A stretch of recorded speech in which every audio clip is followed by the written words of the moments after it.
Never give up. You're about to listen to the DarlaZ, live from the Hollywood Room on the Bootleggers Music Group Radio. Award-winning singer-songwriter DarlaZ brings you her special guests who share intimate stories about their lives, how they became successful in their chosen fields, how they learned from their mistakes, and how we can all make a positive difference in the lives of others. Welcome to Live from the Hollywood Room with your host, DarlaZ.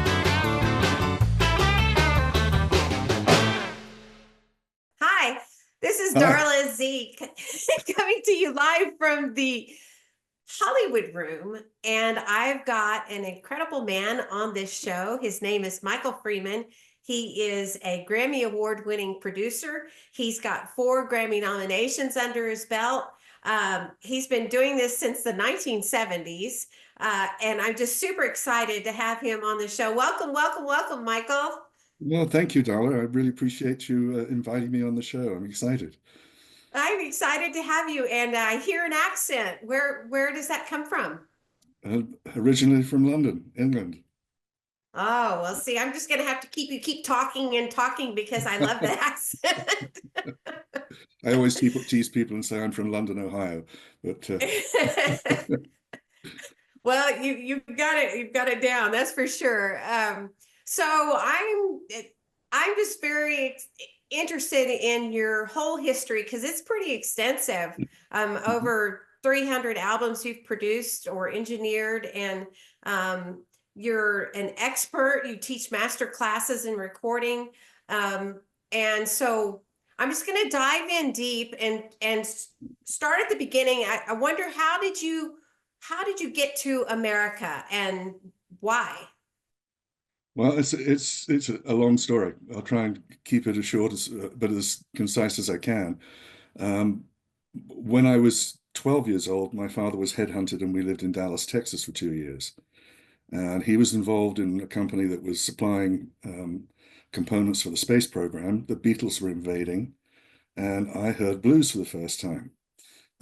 So it was kind of a heady time. And we arrived there in the April after President Kennedy was assassinated, so that was still in the air.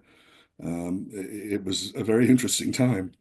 But I took up bass guitar, having been told not to take up drumming, thank you, dear son.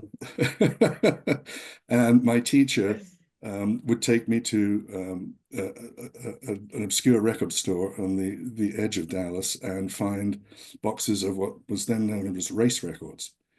And he said, "You don't forget the Beatles, forget the pop stuff, you need to learn this."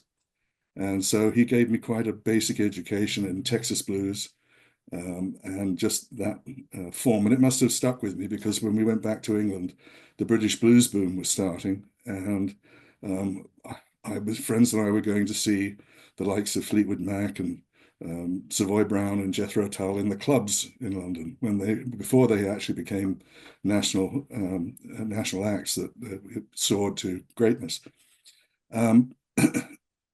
Music was just a great big part of my life as a teenager. We devoured 6 different music magazines, newspapers that were out weekly in London. So you learned lots about the musicians, the bands, where they came from, what their roots were. And we followed it religiously. And of course, we were out at the weekends going to see bands at various gigs. When you say we, are you talking about your father and you? No. He had nothing to do with music. My mother was musical. Oh, okay. My father wasn't. Okay. All right. So your friends and you would all cruise around checking things out. Yeah. Dad was a physicist, and my mother was the pianist. So I got the technical side from him and the musical side from my mother. But as I say, music was a great part of spare time when you weren't at school or college. And the first recording studio I ever went into was Abbey Road. And oh, wow. London had, and I think still does, have summer concerts in Hyde Park that are free. And there was a particular band there that announced to the audience that they were going to make a recording at a North London studio, and would some people come along and sing backups for them. So we found out where it was, and Abbey Road didn't mean too much to me at that point, other than a lot of famous artists recorded there. And so we arrived there and were in Studio 2, the Beatles studio, and got up and sang background vocals for these guys. And I thought, wow, that's great fun. Never thought at the time that I was going to get into a career there. And later, another friend had an acquaintance who was Joe Cocker's live engineer for the Mad Dogs and Englishmen tour, and he had settled in at Basing Street Studios, which was owned by Ireland. And we went down there at night and would just sit quietly in a corner and watch some of the recording sessions go on. And I found that wow. very interesting. But again, was so you sat in on Joe Cocker's recording no. sessions? His engineer, the engineer Oh, at the that's studio awesome. was Joe Cocker's engineer. I later met Joe in Chicago. Now, that's another story. So let's see. Some friends introduced me to two musicians who'd come from Chicago to look for a British bass player. And we met at a Peter Frampton's Camel Humble Pie concert and just became friends. And we'd hang out together at the weekends. I was working for the precursor of British Airways, which was then known as BOAC, and it was in their reservations department. And one day we'd been out in an evening, and the guy said, well, you should come to America. And I said, well, I don't have a job. What would I do? And they said, well, we'd like you to manage us. I went, oh, that's an interesting thought. Maybe it's time for an adventure. So this was New Year's of 1972. And in summer of 73, I used some of my travel concessions and hopped on a plane to Dallas to see an old friend there, and then into Chicago to see these guys who were playing at a big outdoor festival. I thought this was absolutely manna from heaven. And so in November of 1973, I jumped on a plane and came to Chicago with the bass player that they had found. Nobody warned us that it was the North Pole in November. So we got quite a shock. Anyway, the band were not what they professed to be, and they broke up the next year in April. So undeterred, I went out and went to work for another band in Chicago who were called Pez Band, like the candy, Pez Band. And they were the group that coined the genre power pop. They had in a couple of years down the road, they had a label who would give us power pop stickers to wrap around Coke cans. And that was the promo for the band. But they were the So when you said you worked with them, what did you do in that capacity? I was their road manager. Okay. And so it would always be my fault if anything happened. And that was good. That was good grounding for the future. But they were the darlings of the Chicago club scene. And at that time in Chicago, the bands were earning a great living. There were more clubs than you could think of to go and see bands at the weekend. And it was kind of exciting time. Yeah, I got a little tired. How old were you at this time? How old were you? See, I arrived in Chicago in 1973. I was 21. Oh gosh, you were having fun. Oh yeah.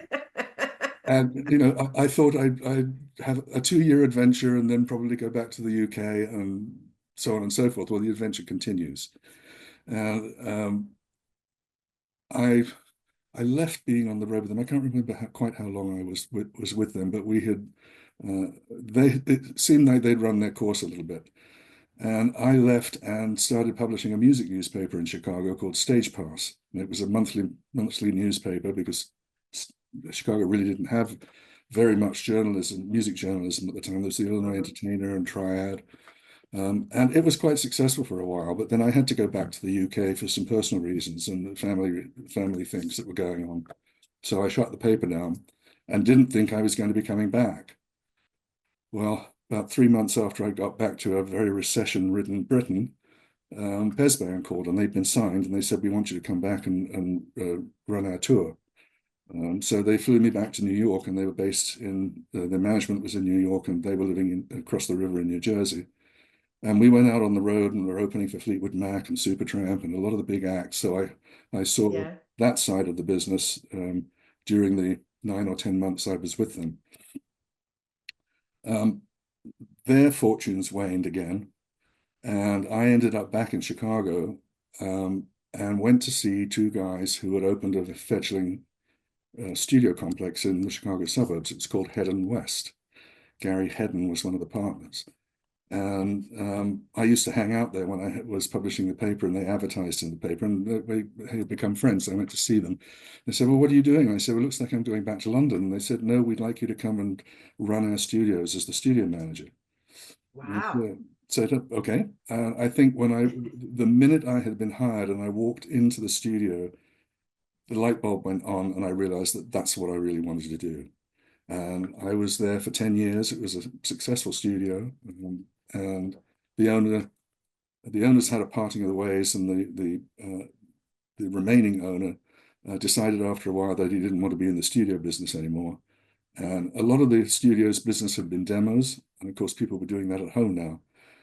So the business changed. We closed down one of the two rooms. We had a vinyl disc mastering room, and that was going great guns for a while. And then finally he said, "No, I'm out of this," and we were all left to our own devices.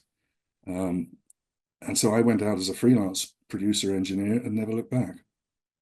And here we are all these Wow. years later. And that was 1986. And I was quite well known in the Chicago area because of the work I'd done at the studio, and I had my own clientele there. So I went out as a freelance producer engineer. And And you've got your own studio now, right? The Blue Point. no, I don't have my own studio. I have Ears Will Travel. And I work all over the place. And in fact, the last record that I was working on at the end of the year, we did recordings in Memphis and Austin and Chicago. So it's great Oh, to be able to wow. travel to different cities and work in different environments with some really great musicians. I need to get you to come to Vegas when I do my next song. I'd That'd be be happy to. awesome. I'd be happy to. That would be great. I've been recording at UNLV since Okay. 2007, I think, and that's just my go-to. But I would love to have you. I'd be honored to have you come in and produce one of my songs. That'd be awesome. It'd be great. I'd love to do that. You Okay, know, cool. you probably saw from the discography I sent you that there's a big stack of blues recordings, and Yes. blues found me. I didn't find it. I was the pop guy at the studio for a long time, and rock guy, and just doing a lot of different types of recording that weren't. I'd done a couple of blues albums, but it wasn't a big thing. Well, a label called me, and they were in the middle of a record for an artist named Joanna Connor, and their engineer was sick, and he'd recommended that I take over the project. So I did. Very sadly, dear Mike Rasfeld passed away before the record was finished, and that led to me doing all the Chicago work for Blind Pig Records, and I think that ended up being 25 or 26 albums for them alone. And of course, Wow. that that translated into other work for other blues artists. And this last album that I've made, which will be The coming out. children's one? Sorry? Oh, no, the children's one that you got the nomination for? No, no. A new one? It's the group called Mississippi Heat. And it's the seventh Okay. album I've done for them, and it's the 75th blues album that I've been involved Wow. in one capacity or another. So it's I'm been glad you brought up blues. What were you going to say? I don't want to interrupt no, you. no, it was fine. I'm finished. Okay, so um, excuse me, my nose itched, and that's going to be edited out. Oh, But so my producer of the radio show, Paul Jones is his name, and he's a huge blues fan. And I don't know much about blues. So I wanted to ask you some very basic questions for our audience to understand that genre. I would like to understand it better. So my first question is I have heard that there are just a set few chords that belong in a blues song. Is that true? for the most part, it's a 1-4-5 chord structure, 12 bar blues. Um, uh, and there are some variations on that. There are some guys that just stay on the one chord, and but have this vocal delivery or the feeling to the track that would certainly put itself in that paradigm. There are many different styles of blues. There's the Chicago style, there's a Memphis style, there's country blues, there's hill country blues. You mentioned Texas And blues, Texas right? blues, yes, yeah, and they all So have very what's the difference? And just give me generally the top ones. maybe the stories, the instrumentation, Okay. the delivery. Um, it can get quite subtle. But it's a fascinating genre because, as the great Willie Dixon said, blues is the root, the rest is the fruit. And the majority of popular music can trace its roots back to blues in some way, shape, or form. I am a huge fan of blues. I think.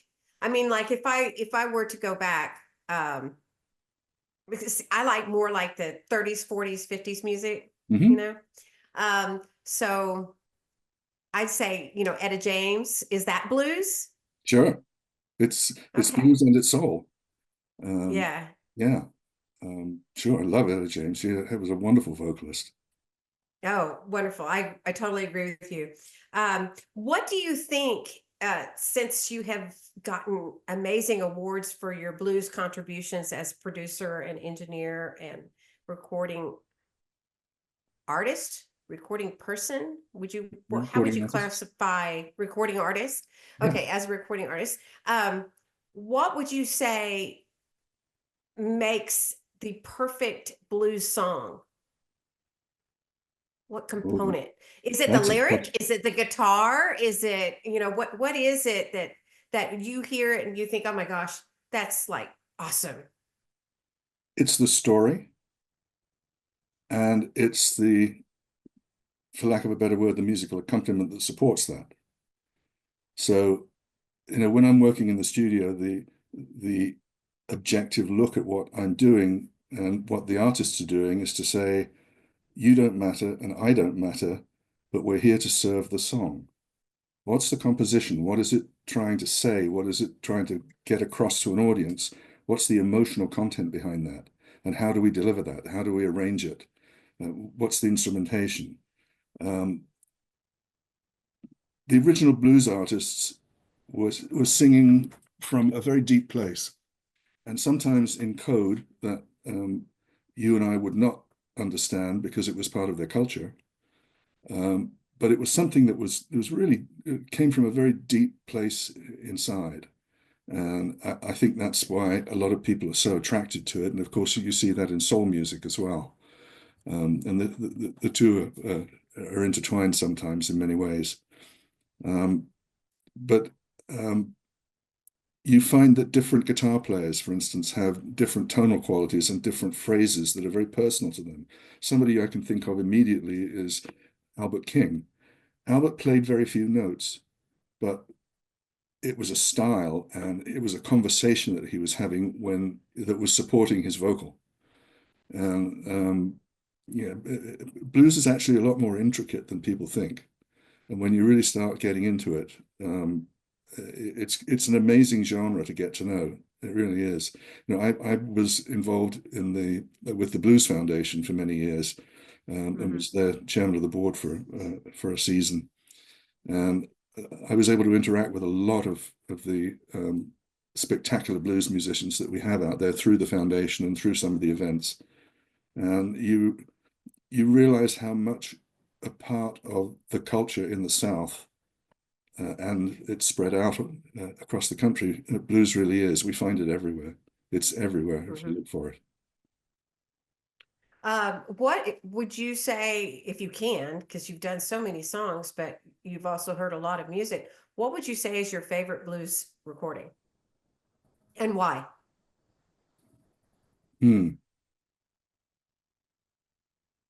that's a really tough question to answer. You want Um, to come back to it? yeah, the first blues recordings I heard were in Texas. There's Lightning Hopkins and some of the other Texas bluesmen. And that translated into, we used to listen to a lot of radio in the UK. Sundays were radio days. There was a comedy show that was sort of a precursor of Monty Python called I'm Sorry, I'll Read That Again.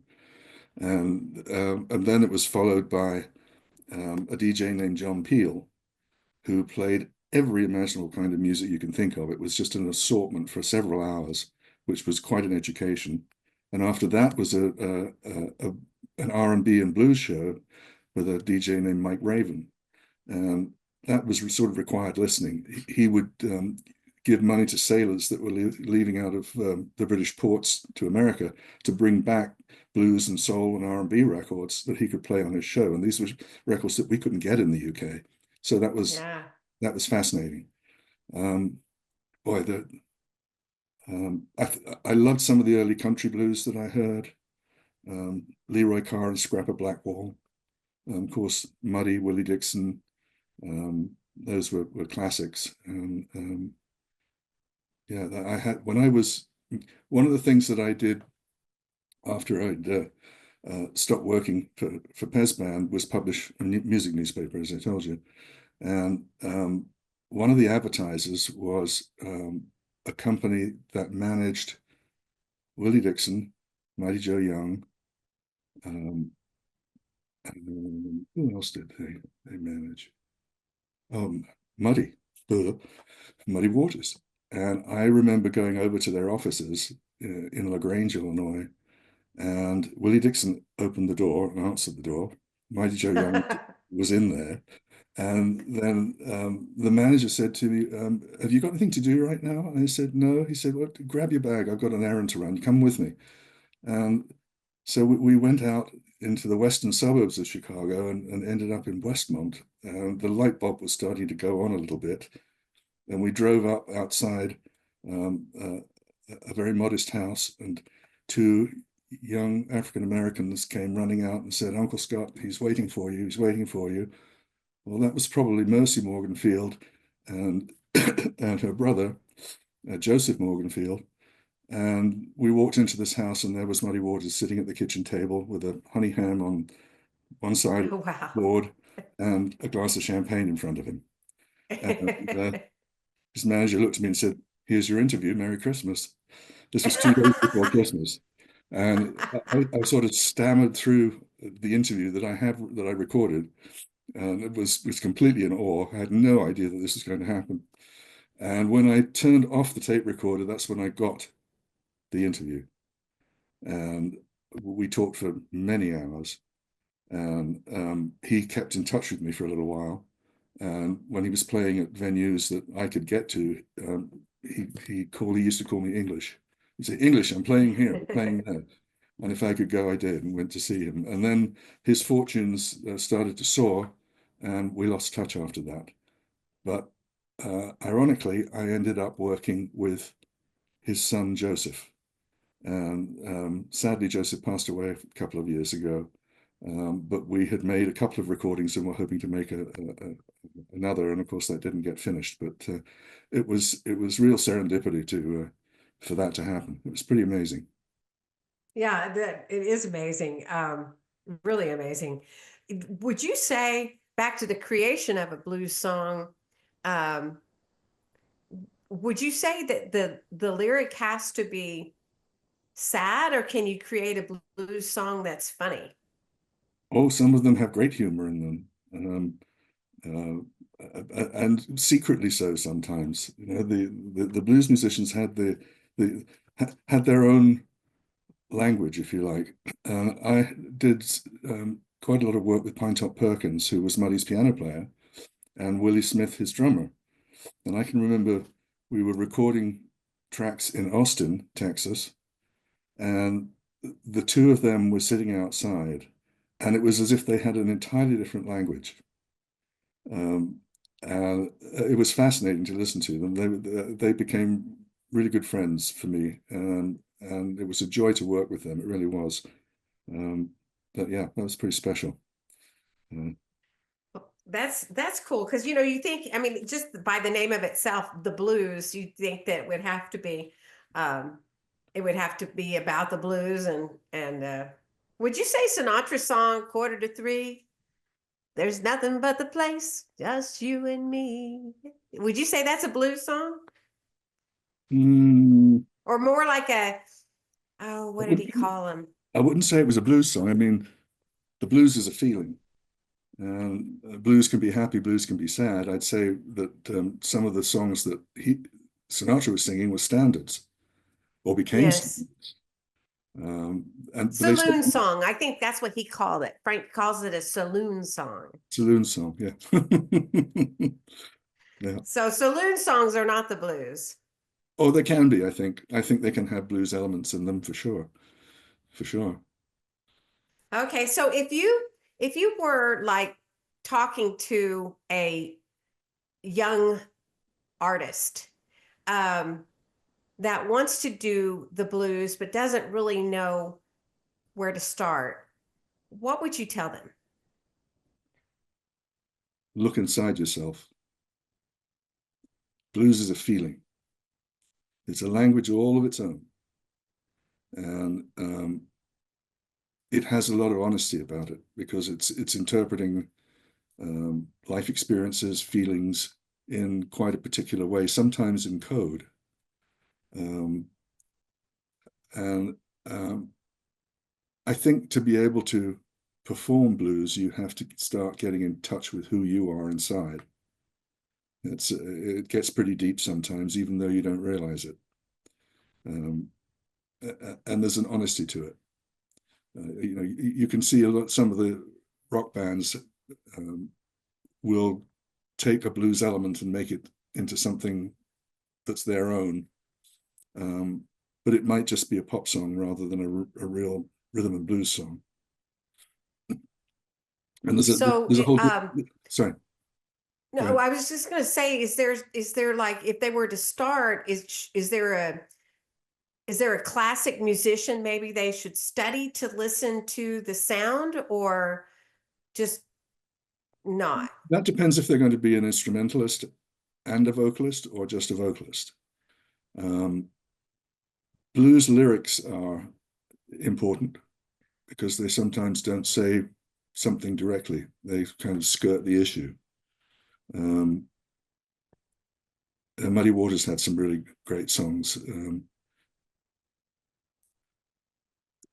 Yeah, there was a lyric in, I can't remember the title of the song, but it was the boys don't know, but the little girls, they understand. And it was sort of a push at a romance or a secret romance, perhaps. And there's a lot of mysterious, rather lovely elements to some of the traditional blues vocals. It's a wonderful genre to study. It really is, and it's Willie Dixon used to say the blues is the root, the rest is the fruit, and because Well, so much of popular if music is built on it.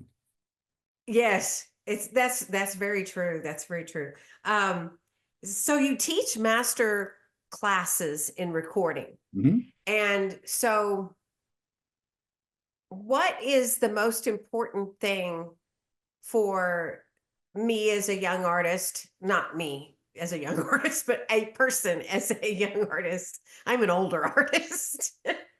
But what is the most important thing for them to look for in a recording studio? And does it matter the equipment? Does it matter if it's not the newest equipment? I mean, what are they supposed to look for to make it the best sound for them? That's a good question. We've come such a long way technically, um, and yet sometimes I listen to new recordings and find them a little sterile. Um,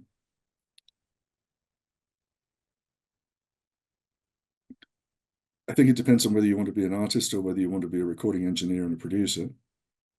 Those are two very different paths.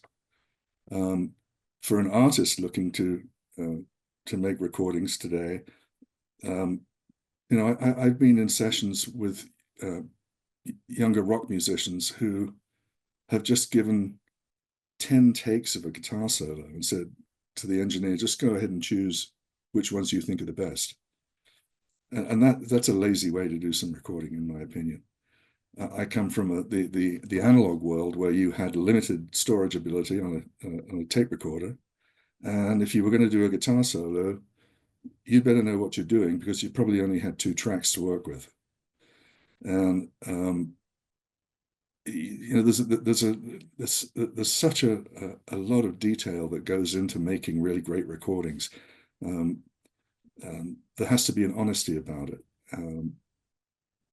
I see some young musicians using the technology as a band-aid, and the great recordings are when the musicians are really in touch with what's going on inside, and they're not afraid to let that out. The studios, as you know, can be a very intimidating environment because you've got 2 guys, a producer and an engineer, sitting through a glass wall, and you can't hear them, which is quite intimidating. That is so true. You just don't know what they're saying about you. And they have every advantage. They push the button and they can talk to you, but then they silence you. That's absolutely right. That's absolutely right. There's a recording console that's made by solid state logic, and they're very high-end consoles, but their talkback system has a lock in it so that you can keep the communication open without having to keep pressing the button.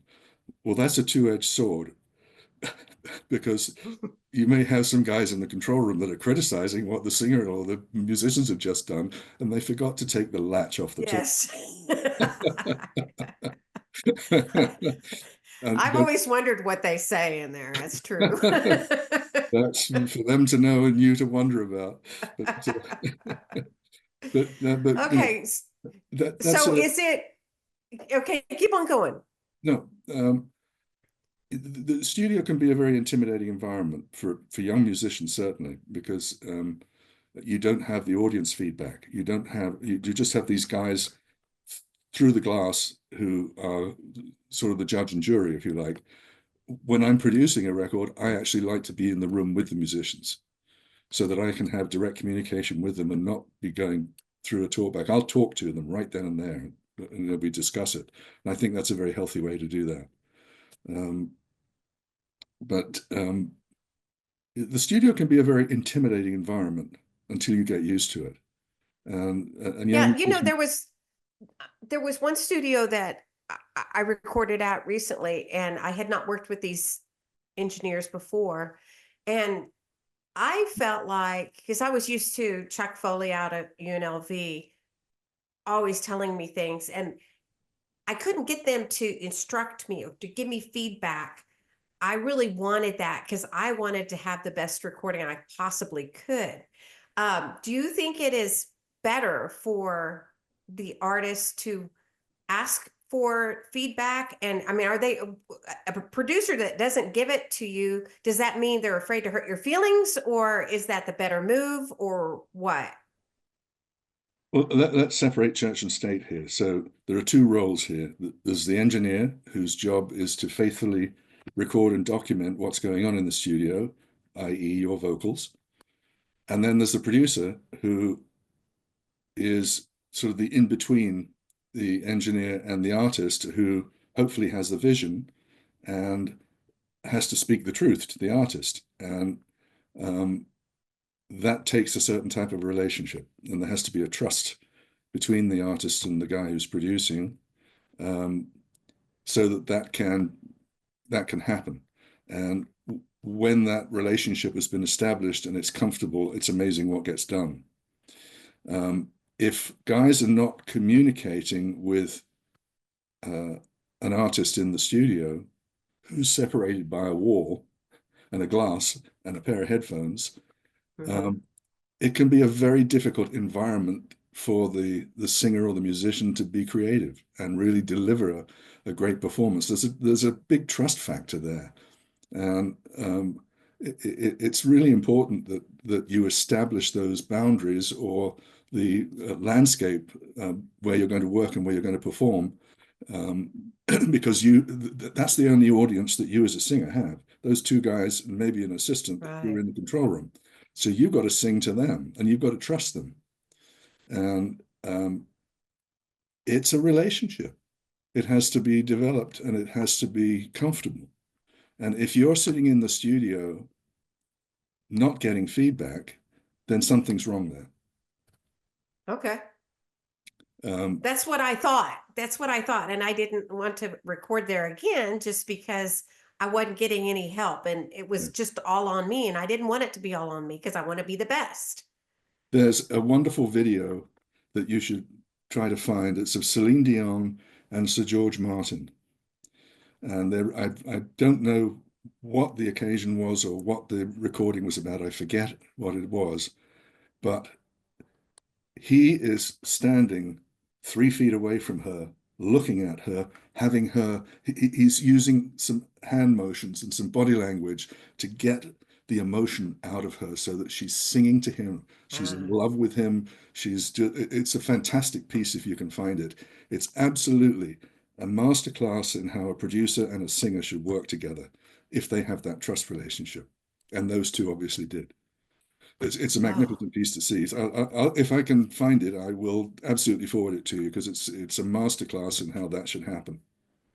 oh, and I appreciate that. And I am glad to hear that because I want that as a musician. I want, like I said, I want to be the best I can be. And Yeah. so I love criticism. I'll take whatever just to make it the best, Yeah, as long as it's constructive criticism.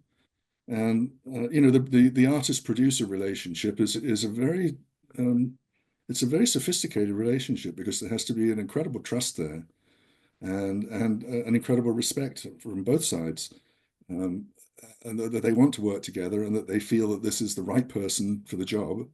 And again, we go back to the adage of you don't matter. I don't matter, you don't matter, the song matters. We're there to serve the song. So how are we going to deliver that? That's the objective. We're there to serve the song.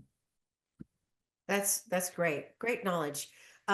When you're teaching your classes in Chicago, um, on recording, what is like the number one thing that you want to get across to your students and have them walk away from your classes knowing? Use your ears. I teach, I sometimes teach a digital class, but the class that I'm teaching a lot right now is an analog class. So it's tape based. And when you're recording in the analog world, there are no deferred decisions. When we're in Pro Tools, we can do 100 tracks of something and make the decision later. In the analog world, there's a limited storage capacity, so you have to plan your track layout, and you have to insist on the best performance that an artist can give you as a producer. So I lost my train of thought for a minute there. Analog is Well, very demanding. It's very demanding. You have to get it right. And I think that the young engineers that have a background from an early stage working in the analog world become much better recording engineers and producers when they're in the Pro Tools world or Logic world, something like that, because analog gets to the essence of everything. You only have X number of tracks. You have to insist on A, good sonics, B, good discipline, and C, the producer is going to ask the performer to give their best. You don't have a lot of tracks that you can just do 10 different vocals and then comp them later. You might have 2 or 3 tracks. yeah, back to Sinatra, I know that he used to, like, they called him one track Sinatra, and he Yeah. always thought your very first one that you'd laid down was the freshest and the best. Do you agree with that oftentimes it is your best? It depends on the vocalist or the musician. Um, Al Schmidt, who was Sinatra's engineer for many years, was a friend.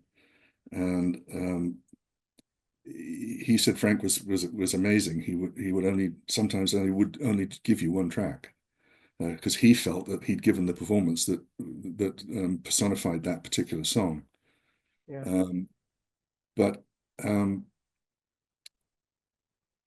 you know, the studio for young singers and young musicians, the studio can be very intimidating.